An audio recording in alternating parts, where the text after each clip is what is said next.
Update, brought to you by Simcox Advocates, advising businesses and families since 1949. Visit simcox.com or call 690 300. Manx Radio's Update with Andy Wint.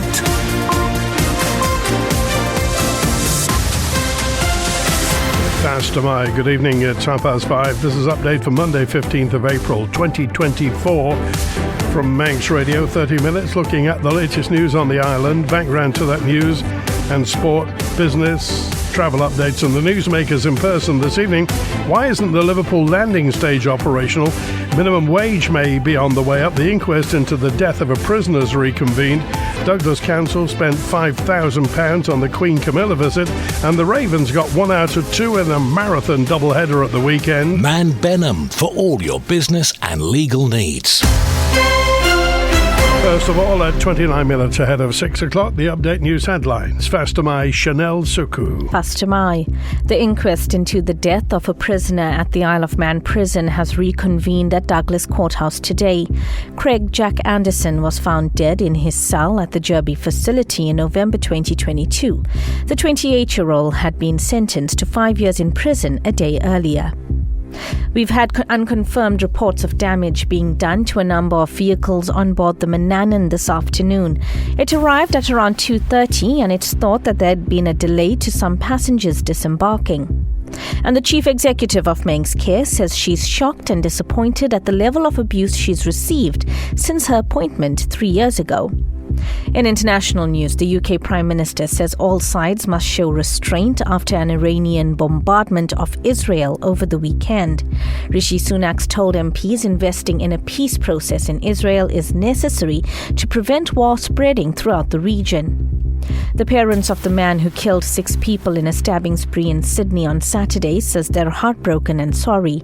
Police are investigating whether Joel may have deliberately been targeting women in the attack. And a moment of silence has been held to mark 35 years since the Hillsborough disaster. People paused in Liverpool at 3:06 p.m, reflecting the time the match was stopped, while 97 balloons was released at Anfield. Those were your headlines. News at 6. Secure tomorrow today with Man Benham's private client team. Manx Radio weather with Manx Glass and Glazing. Goromaya, thank you. Chanel from the Ronaldsway Met offers strong winds and a gale warning for the North Irish Sea. State of sea moderate or rough and moderate through the night. On the island, still a strong northwesterly. It will dry up after dark. Any fleeting showers will go. We're down to 9 through the night. Some wisps of mist and fog on the mountain tonight too. So watch out on the mountain road. For tomorrow, Jamert, mostly dry with sunny spells, a fresh to strong northwest wind, top temperature 11, overnight minimum 5. For Wednesday, Jacrane, dry, bright, less breezy, and 10 degrees. Altogether pleasant. Well, the tide turned. High water was about a quarter of an hour ago. Sunsets, 22 minutes past 8. Low water tonight, 11:30. High water tomorrow morning is 10 to 6. Sunrise, 13 minutes past 6, and the morning low tide at 11:30. Manx Glass and Glazing can supply and install single, double and triple glazing. Call 674 573 or visit the showroom on the Snugborough Trading Estate. Ministers will face questions in Tillwall this week over why the Isle of Man steam packet hasn't started using the new ferry terminal in Liverpool yet. Douglas Central MHK Chris Thomas wants to know if the costs have increased further as a number of deadline dates have already been missed. I do remember back in May 2023, after all the officers from the steam packet and DOI and around the rest of government had agreed it, I was given a press release which said that on the 1st of January 2024, the new terminal in Liverpool will be run by the steam packet to prepare for the first Manannan sailings end of March 2024. That hasn't happened. Why hasn't it happened? I think the last excuse was that the Manannan needed a few modifications. I think they were described as minor modifications, and they were being done an hour each evening or something somewhere in the Isle of Man. So I want to find out more about whether those modifications were successfully done, what they were, and now what's the reason that we're not using in the new terminal, because it's so much better. The new terminal's got a patient area,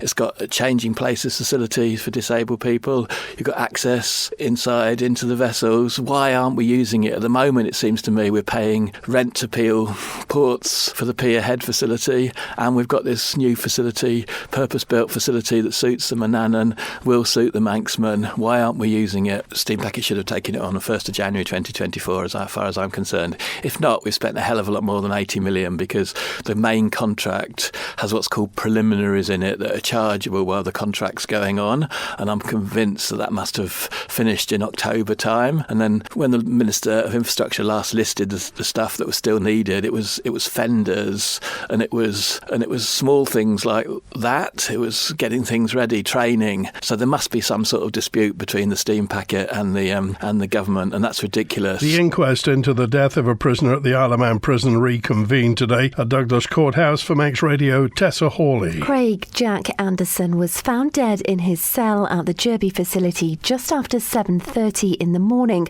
on the 25th of November 2022. The 28-year-old had been sentenced to 5 years in prison a day earlier. Today, a jury of 7 people, 5 women and 2 men, were sworn in at Douglas Courthouse. Jury inquests are held when someone dies in custody. This jury will hear evidence from more than 60 witnesses over the next 10 days before returning a verdict. They've also had the chance to read a report commissioned by the Department of Home Affairs and conducted by the Prisons and Probation Ombudsman. The PPO carries out independent investigations into complaints and deaths in custody. Coroner of Inquests Graham Cook told the jurors they were there to listen to the facts of the case and make their own decisions about what happened to Mr. Anderson and why he died. He added they were not there to determine guilt or innocence, adding no one is on trial, least of all the deceased. Mr. Anderson's mother, Jane Anderson, was the first witness to give evidence. She told the court her son had a history of mental health difficulties,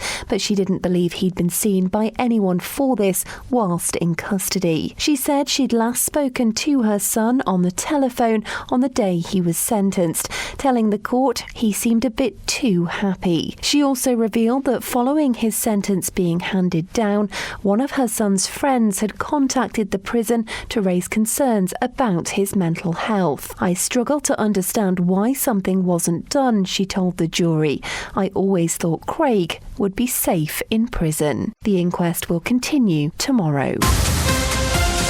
Update brought to you by Simcox Advocates, advising businesses and families since 1949. Visit simcox.com or call 690 300. 22 minutes now before 6 this Monday evening, live from Douglas in the Isle of Man. A Freedom of Information request has revealed how much Douglas Council spent on Queen Camilla's visit to the capital. It totalled £4,942, including the costs of gifts to both the King and to the Queen. Here's our local democracy reporter, Emma Draper. The Freedom of Information request revealed that Buckingham Palace asked for the town hall to be closed the week of the event for security reasons, but that staff continued to work from home. The plaque, which was unveiled by Her Majesty, cost £714 and was made by a local business, and the easel cost the council over £500. The FOI also confirmed the costs associated with organising the event came from existing budgets, and no financial support was provided by the government. Gifts for King Charles, including a lapel pin and cufflinks, came to £23.10, and a posy for Queen Camilla was approximately £100. She was also gifted a plaque, which cost £194.76. The display cabinet for the letters patent, which confirmed Douglas as a city, was £390. £222 was spent on Union Jack flags, including ones for display, and smaller ones which were distributed to the crowd outside. The council paid £135 for an unspecified number of umbrellas, and a pillow for the Queen's seat at the town hall was £35. Music for the event was provided by Douglas Town Band and Ellen Vannin Pipes and Drums, which came to £520, whilst the videographer and photographers were paid a total of £1,750 to cover the event. A minibus transporting staff to and from the town hall cost £290, and postage for the invitations to the event was £34. The second part of FC Isle of Man's doubleheader weekend ended in disappointment as the Ravens slipped to a 5-2 defeat at Barnwell's Eccleswick Town in the NWCFL Premier Division on Saturday. But manager Paul Jones is proud of his team's effort in what was the Manx side's second match in less than 24 hours. We started the game very well and took a good lead, and then, as the first half kind of wore on, we conceded a couple of goals that weren't really like us. The players put a huge shift in and worked ever so hard in very difficult circumstances, not just the pitch, but, playing a second game in less than 24 hours, and did themselves proud and did the club proud. It was just too much in a short space of time, really, and it was always going to be very difficult. People will be judged on other games. They've been brilliant from day one. Our place in the league and how we've gone, especially since Christmas, is testament to how every player who trains with us has gone about their business. And just because a certain group of players might have been winning games over the last kind of 3 or 4 weeks, every single player who trains with us contributes to that, and they've been brilliant for us. Got really good availability. We're looking to get really strong sides out and groups out, so that's not an issue at all. Our aim is, as I've said to you a few times recently, is to finish as close to 5th place as possible. That's our aim, and to get as high up the league as we possibly can before the end of the season, to lay really strong foundations into next season. So that continues to be the aim. 4 years ago, the players on the Isle of Man and everybody else involved didn't have this sort of opportunity to play or contribute or participate in this level of football, and we've got people would give an eye teeth to be able to play 5 games of football at this level, and we've got 4 games of football at this level, and we've got that opportunity over the next couple of weeks, and hopefully everybody's still hungry enough to take it with both hands and really kind of push on to continue a strong finish towards the end of the season. So it's just about us taking every opportunity to improve as individuals and as a group, and make sure that we leave the shirt and we leave the football part of the club in as good a place as we possibly can season to season. And we've got a good committed group of players over the next kind of couple of weeks to make sure that happens. This is the most listened to Isle of Man news source, and Manx Radio's Update is the Isle of Man's most downloaded news podcast. A candidate in the upcoming Port St Mary by-election says he'd like to see the village's facilities put to better use. James Helps is standing for the vacant commissioner's seat. The other candidates are David Scott and Jean Tier. James Helps wants to know what's concerning people in the area. Whilst I might not be standing necessarily with an agenda or a manifesto, I am more than happy for people to approach me and speak to me about what their concerns are, because ultimately it is about the electorate's concerns. There are things that obviously I would like to change. I would like to see better communication. It's that standard thing of when you stand outside of an organisation or a grouping, you're like, why isn't there common sense? Why aren't they doing it like this? And there's always reasons why things aren't being done the way that they seemingly should be done. Michelle Hayward got the potholes filled in on the high street, but in the next winter or two, the potholes are going to be back. That road just needs fully resurfacing. If that's anything that we can affect with the commissioners, because I know that there's been a long push to try and get that sorted. I'd like to see the town hall used more. It's an incredible venue. It's got stage, it's got the potential for there to be events there every month. We should be utilising it far more, because I think one of the issues the port does suffer from is that there's not really a central locus, as in Castletown or in Douglas, where everything sort of pulls together, because we're such a linear village. If we could start getting the town hall used more, then that's more a civic thing rather than putting stuff on a local thing in pubs, which is equally important. See, I'd like to see the facilities used more. The golf pavilion is currently untenanted. We need to find out what's going on with that. There are people in the port that volunteer their time to do these things that perhaps the commissioners don't have the time or the budget for. Perhaps look into something like that, because as I say, I know that there are people who are willing and able to put their time forward to do this. Manx Radio Business Briefing. At 16 minutes before 6, automotive distributor Inchcape raced ahead today after it announced the disposal of its UK retail operations to Group 1 Automotive UK for £346 million. The deal, which doesn't need approval from Inchcape shareholders, is part of the company's strategy to focus on being a higher margin, capital-light, cash-generative, diversified, scalable and global distribution business, the company said in a statement. After the completion of the disposal expected to happen in the third quarter, Inchcape will then hand £100 million back to shareholders by way of a share repurchase over the next next 12 months. The rest of the money is going to be used to fund future growth. For a full daily market report, go to ramseycrookall.com. Plans to build a giant battery plant in England have collapsed after more than 3 years of uncertainty. British Volt had planned to build a £3.8 billion car battery factory in Camas in Northumberland, but toppled into administration in January last year. Northumberland County Council said it's now considering allowing the site to be developed into a computer data centre. Council leader Glenn Sanderson said the money from the sale will be used for economic projects along the reopened Northumberland line. British Volt had promised to create 3,000 jobs in Northumberland following the planned creation of its gigafactory, but the business struggled to make a profit and ran out of money, leading to its collapse. Australian firm Recharge Industries took control of British Volt after it went into administration in January. The Stock Market Report, brought to you by Ramsey Crookall. UK and European markets closed mixed. The dollar climbed and sent the yen to its lowest level since 1990. Oil fell and gold rose. The numbers from Ramsey Crookall, the close in London. The FTSE 100's down 0.4%, 7,965. The DAX in Frankfurt's up 0.4%, 18,003. A short time ago in New York City, the Dow Jones Industrial up just over 1/3%, 38,114. The Nasdaq Tech Stocks Index up almost 0.1%, 16,189. The S&P 500 up 0.25%, 5,137. In the exchange markets, the British pound sterling's trading at $1 24.6 cents, €1 17.1 cents, and 23 South African rand 63.7 cents. In commodities, gold's up 1/3% at $2,350 per troy ounce, and a barrel of Brent crude is down 0.4% at $89.17. I'm running late again. Do you know where I put my car keys? In the fridge. Where's my phone? Under the dog basket. Bye. You haven't forgotten that we're seeing Ramsey Crookall later? Oh, no, of course not. 5 p.m, is it? 2:45. I'll be there. Life is busy. That's why Ramsey Crookall's team takes time to help you make a mindful investment decision, considering all the options, giving you full control of your financial future. Less stress, more assurance. Forgot to put my shoes on.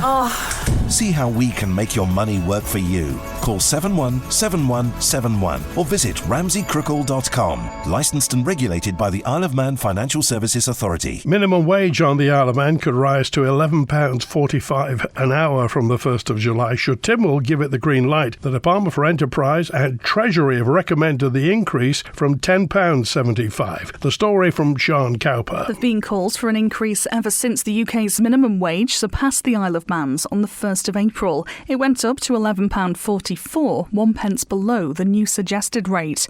The Minimum Wage Committee said it wasn't able to recommend an increase for the start of the new financial year due to a lack of information about the impact it would have on Manx businesses. So instead, it suggested an interim rise, which government has matched.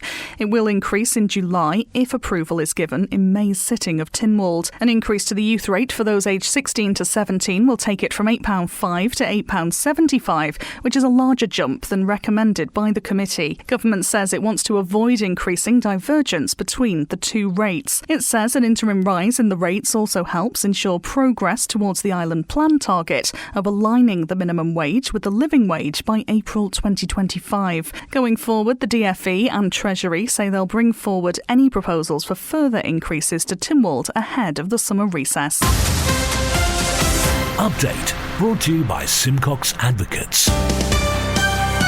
Manx Radio Sport. Fast to my John Moss. Good evening. A final decision on the 2026 Commonwealth Games could be forthcoming at the end of May. For those catching up, the Australian state of Victoria withdrew from staging the Games because it was going to cost too much. And then Singapore and Malaysia said they weren't interested. But Glasgow have said they could stage a scaled-back offering. Now, if that happens, it could have a bearing on the Manx effort, because a scaled-back Games might mean the 20 sports staged at Birmingham could be slimmed down to 13 or less, perhaps 10. The Commonwealth Games is the Manx equivalent of the Olympic Games because, unlike the Olympic Games, Manx competitors enter as part of a Manx, not a British team. So Manx athletes will be watching with interest if or when certain sports, their own sports perhaps, are included in the slimming out process. Cycling and Tyler Hannay, Saint-Pron, was 79th in the Tour de Loire-et-Cher. Rowan Vorster was top finisher for Utmost Isle of Man in the Penarbed Bays d'Iroise. Mark Cavendish, of course, is shortly due to start the Tour of Turkey. In the Manchester Marathon over the weekend. Best Manx finisher of 44 Manx finishers was Eamon Farrell, 2 hours 44.47. Matthew Colley was 2 minutes behind. In 3 hours and 15, setting a new Isle of Man Women's Vets 55 record, was Joanne Shade. The second round of the Tyre Insurance Down the Line League at Maryvaig Santon in ideal conditions over the weekend resulted in a Class A win for P. Ward, with M. Riley second. In the B Class, D. Corlett, the winner from J. Moore. C Class, T. Cameen from M. Whitehead, and the Handicap Cup went to M. Whitehead. In the afternoon, the second round of the Manx Petroleum's Olympic Skeet, the winner, Jeff Corkill, 40 points, but we had a three-way tie for second place between Michael Cross, Ted Davis and Giulio Fabrizio, 38 points. Manx Radio Travel, driven by Quayside Tyres and Service Centre. Got a delay inbound at Ronaldsway. The 5:25 Loganair from Manchester won't be in until 6:20. Then it's the 7:25 Loganair from Edinburgh, 8:25 EasyJet from Gatwick, and the 8:05 Loganair from Liverpool. The returning patient transfer won't be back until 9:25. Then it's the 9:10 Loganair from London City showing on time at the moment. So outbound, the 5:30 Loganair to London City went away on time. Then it's the 6 o'clock Loganair to Liverpool, the 5:08 Loganair to Edinburgh, and the 8:05 EasyJet back to London Gatwick. On the roads, Brighton Terrace is closed between Mount Bradder and Trinity Church in Douglas, just by the Rosemount pub. They're doing gas main replacement. Hillside Avenue, Douglas closed through to Circular Road for adjacent office window replacement. Part of Switzerland Road's closed till November for building work. Phased closures on the Starvey Road for water main work, and water main work too in Colby. Phased closures on the Ballakill Ferrick Road. Temporary lights on Shore Road, Gansey near Mount Gorn Road for patching work, and Cian Drocker Road in Andreas has got some water main work and phase closures too. Temporary lights on Braddon Road near Strang Close for a pedestrian crossing. Part of the old Castletown road's closed between Port Cedric, Glen Road and Marine Drive for carriageway repairs. Temporary lights on Vicarage Road, Braddon at Stevenson's Way roundabout for water main replacement. And in Laxey, temporary lights on New Road near Lurgy Graw Junction for excavation work. On the boats, Manxman left Heysham at 4:25. She'll be back at about 7:15 tonight, 7:45 on time, heading to Heysham, getting there at 11:30 tonight. Quayside Tyres and Service Centre, with 1 year's free engine warranty from Castrol. Get more with Quayside. It's hoped government roadshows next week will help rebuild relationships with the public. That's you, by the way. Justice and Home Affairs Minister Jane Paul Wilson, MHK, says no good just listening and not taking on feedback. We're hoping the format will be relatively informal, actually, and create the opportunity for people to have one-to-one conversations with ministers, which allows each of us to do a lot of listening and also allows for us to have some dialogue about the work that is going on and where people are raising particular concerns or questions, where we can offer some information around what work's going on in relation to that. I'm really hoping that we do get a lot of people coming along from all sections of our community. The roadshows are obviously happening in the evening, and I completely understand that people have got very busy lives, particularly people who are working and juggling families. But I really would encourage people, if they can, to make some time, even if they just call in for half an hour to try and catch up, have a conversation, because I'm particularly keen that the younger portion of our community have the opportunity to come along and say what's on their mind and get the opportunity to talk to people and have that two-way conversation. You know, social media is obviously extremely active, but it can sometimes be quite difficult to have a fully engaged conversation that you can have when you meet with someone face-to-face. So I think there's always going to be a place, I hope, for face-to-face engagement and discussion. You know, we'll see how these roadshows go. All ways that we can sensibly engage with people are worth considering. You know, the government conference has been an opportunity to highlight different areas of focus and to bring along sometimes expert speakers who can share information and insight, which I hope has been of use and help to the public. But I think the roadshows are really a good opportunity to reconnect directly, to listen, as I say, and also to have those conversations, which I think is so important. The Isle of Man in 30 minutes. Update on Manx Radio with Andy Wint. Fast tonight, 5 to 6. The founder of Bushy's Breweries described the company's move from Mount Murray to Castletown as a wonderful addition to the ancient ancient town. Last week, planning approval was unanimously granted for a new tap room and a 90-seat eatery to be developed, as well as offices. The founder, Martin Brunschweiler, told Manx Radio not only will the move create jobs, but also add vibrancy to the south of the Isle of Man. Nowadays, breweries, they've sort of morphed into different things now, and a lot of breweries now, you can't just make beer. You need to have a way of showcasing your beer, and the plans in place, it will have a tap room, so people will be able to taste the beer, a visitor centre, so we'll be able to show people around the brewery and then show them a bit of our history.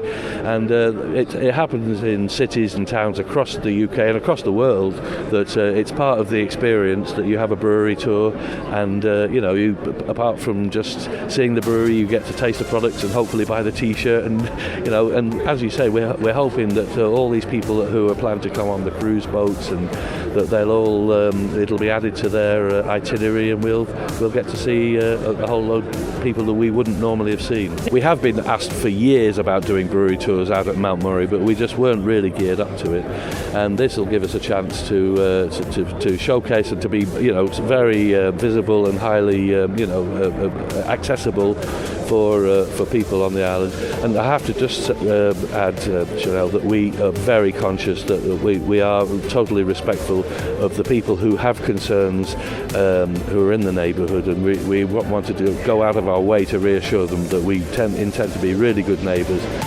That's it for Update Tonight, compiled from the resources of Manx Radio's news department. Thanks to newsreader Chanel Suku, producer Amy Griffiths. After the news at 6, Phil Gaunt here with Agenda. Greatest Hits with Chris Kinley at 6:30. Time for Brass with Ian Cotcher at 9. I'm back tomorrow at 5:30. WINT